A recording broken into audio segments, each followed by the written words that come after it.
Chào mừng các bạn đến với hành trình khám phá linh hồn của món bánh quốc hồn quốc túy mang tên bánh chưng miền Bắc. Không chỉ là nếp và thịt, đằng sau lớp lá xanh mướt kia là cả một bầu trời bí mật về những nguyên liệu cực kỳ tuyển chọn kỹ. Các bạn có bao giờ tự hỏi tại sao miếng bánh chưng nhà người ta lại xanh dờn và thơm lừng đến thế không? Trong khi bánh mình gói đôi khi lại trông hơi héo úa như vừa trải qua một trận bão lớn. Hãy cùng Tori và nhậu Tito giải mã ngay nhé! Nguyên liệu đầu tiên chính là gạo nếp cái hoa vàng lừng danh từ vùng đất trù phú của Bắc Bộ thân thương. Đây không phải loại gạo thường đâu nhé. Hạt gạo phải tròn lẳn, trắng ngần như những viên ngọc trai lấp lánh dưới ánh nắng ban mai rực rỡ nhất thật đẹp. Gạo nếp cái hoa vàng có độ dẻo cực cao và mùi thơm nồng nàn mà không loại nếp nào sánh kịp được luôn.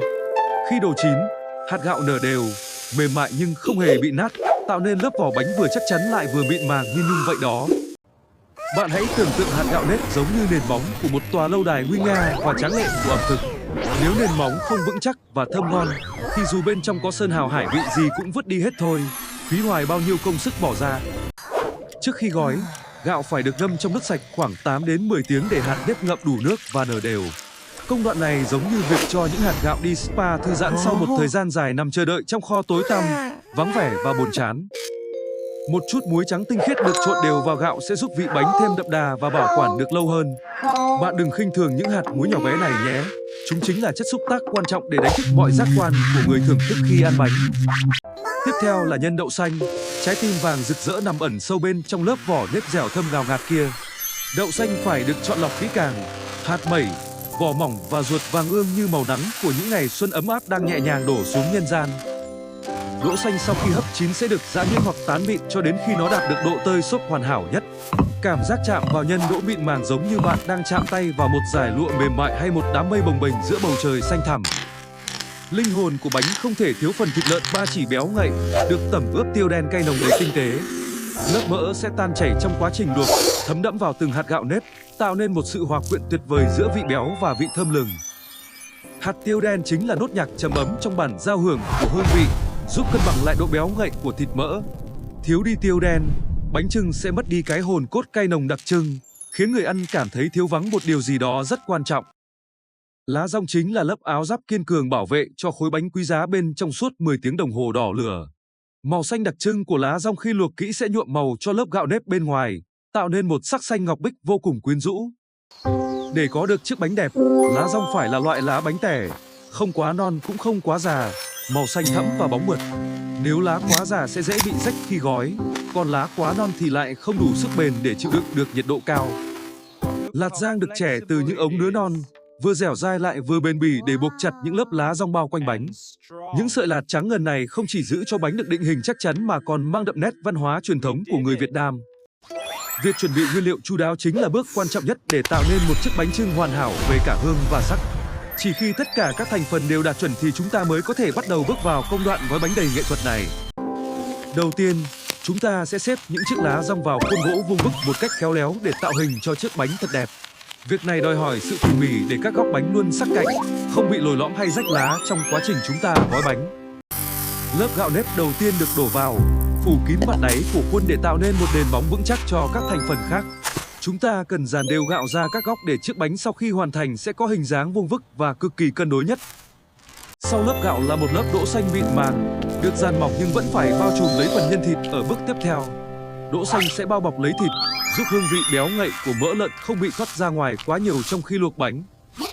Bây giờ là lúc đặt những miếng thịt lợn ba chỉ đã thấm đẫm gia vị vào ngay chính giữa lớp đỗ xanh vàng óng kia. Đây chính là trái tim của chiếc bánh, nơi chứa đựng tất cả sự tinh túy và đậm đà nhất của món ăn truyền thống này.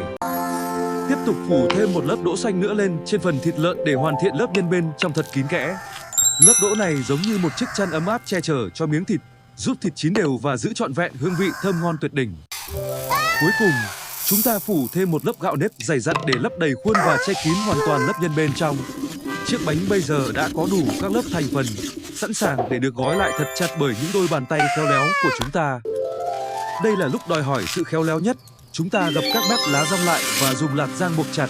Những sợi lạt được đan cài vào nhau tạo nên một cấu trúc vững chãi, đảm bảo bánh không bị bung ra hay ngấm nước quá nhiều khi luộc. Nhìn xem, chiếc bánh chưng vuông vức, xanh mướt với những sợi lạt trắng tinh khôi quấn quanh trông thật giống một tác phẩm nghệ thuật. Mỗi nút thắt, mỗi nếp gấp đều chứa đựng tình yêu và sự trân trọng đối với những giá trị truyền thống của dân tộc Việt.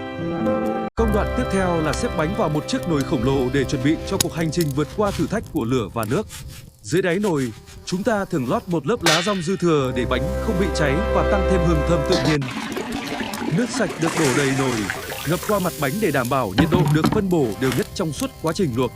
Khi ngọn lửa bắt đầu bùng cháy, cũng là lúc các nguyên liệu bên trong bắt đầu quá trình biến đổi kỳ diệu để tạo nên linh hồn bánh.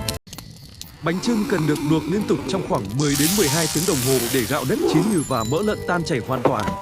Đây là khoảng thời gian thử thách lòng kiên nhẫn khi chúng ta phải liên tục canh lửa và thêm nước vào nồi đều đặn. Có một bí mật nhỏ là chúng ta phải luôn thêm nước sôi vào nồi chứ không được dùng nước lạnh đâu nhé. Việc thêm nước lạnh sẽ làm giảm nhiệt độ đột ngột, khiến hạt nếp bị lại gạo, tức là nó sẽ bị cứng và không còn độ dẻo ngon nữa. Sau vài tiếng, một mùi thơm nồng nàn, đặc trưng bắt đầu lan tỏa khắp không gian, báo hiệu rằng linh hồn của bánh đang dần hình thành. Đó là sự tổng hòa của mùi lá dong, mùi nếp thơm và vị béo ngậy của thịt lợn đang hòa quyện vào nhau. Khi thời gian đã đủ, chúng ta sẽ vớt bánh ra và thả ngay vào một chậu nước lạnh để rửa sạch lớp nhựa lá bám bên ngoài. Công đoạn này giúp bánh có màu xanh tươi tắn và giữ cho lớp vỏ lá luôn sạch sẽ, bóng bẩy khi bày lên bàn thờ. Sau khi rửa sạch, bánh được xếp thành từng lớp và dùng một vật nặng đè lên để ép hết nước thừa ra ngoài.